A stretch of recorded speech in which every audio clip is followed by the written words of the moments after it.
జమ్మూ కశ్మీర్ మాజీ గవర్నర్ సత్యపాల్ మాలిక్ కన్నుమూశారు.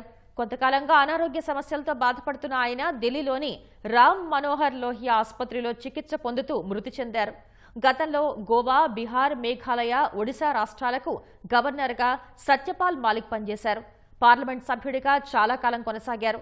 జమ్మూ కశ్మీర్కు ప్రత్యేక హోదా కల్పించే ఆర్టికల్ 370ని కేంద్రం రద్దు చేయడంలో మాలిక్ క్రియాశీలకంగా వ్యవహరించారు. జమ్మూ కశ్మీర్ గవర్నర్గా ఉన్న సమయంలో ఓ పవర్ ప్రాజెక్టు టెండర్ల ప్రక్రియలో అవినీతి జరిగిందని మాలిక్పై ఆరోపణలు వచ్చాయి. ఈ కేసులో మాలిక్పై సీబీఐ ఛార్జ్షీట్ దాఖలు చేసింది. ఆయన నివాసాల్లో సోదాలు జరిపిన సీబీఐ మాలిక్తో పాటు మరో 5గురి పేర్లను ఛార్జ్షీట్లో పేర్కొంది. దీనిపై ఎక్స్ వేదికగా స్పందించిన ఆయన ప్రస్తుతం ఆసుపత్రిలో ఉన్నానని, ఎవరితో మాట్లాడే పరిస్థితిలో లేనన్నారు.